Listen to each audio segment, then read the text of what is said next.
Today is recognized by many as Spirit Day, a time to show support for young people in the LGBTQ+ community and to call for an end to bullying.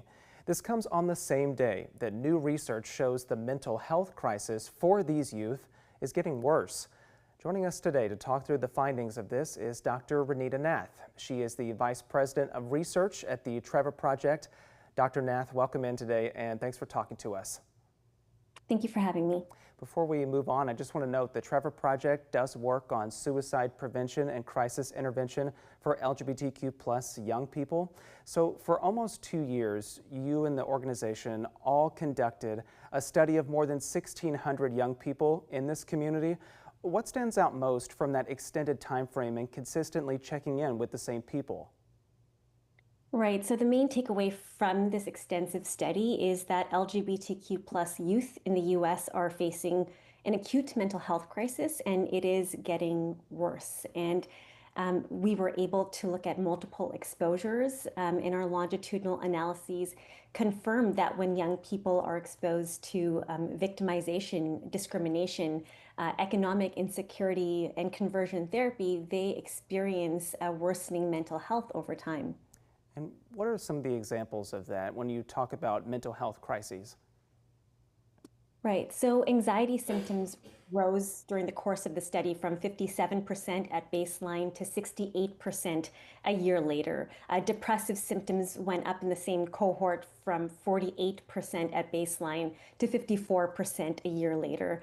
Suicidal ideation also grew from 41% at baseline to 47% a year later among the same cohort. And trans and non-binary youth were nearly twice as likely to report anxiety and suicidal ideation than their cisgender peers, a pattern that persisted a year later. Yeah, I was looking at the news release that you all sent out earlier today, and it noted that this is not too surprising, but how do these findings now guide the work that you and others are doing to support young people in this community?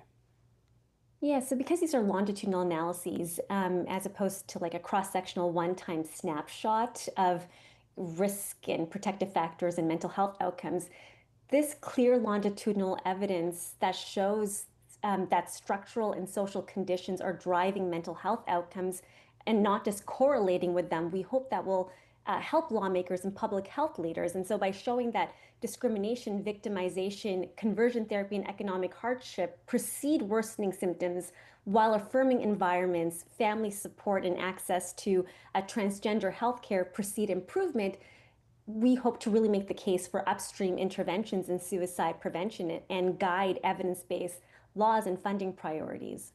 The surveys that you all did happened up until March of this year, and I'll note that here in Texas, lawmakers pursued some additional restrictions aimed at the LGBTQ+ community in Texas, namely who can use which bathroom. So what would you say is the current need for more services and support? Yeah, this data shows that there's a very big need for services and support. So, even though LGBTQ+ youth said that school affirmation of LGBTQ+ identities rose modestly during the period, only about half of youth said that their schools were affirming.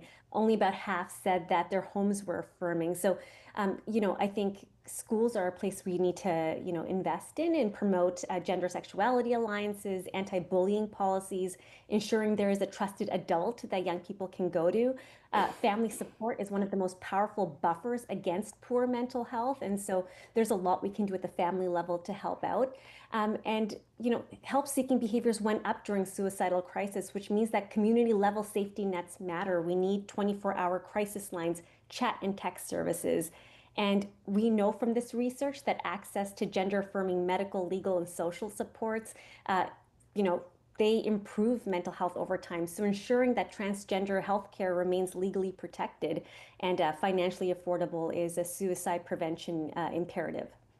Well, Dr. Ronita Nath with the Trevor Project, thank you again for joining us and for discussing more about these findings. We appreciate it. Thank you so much for having me.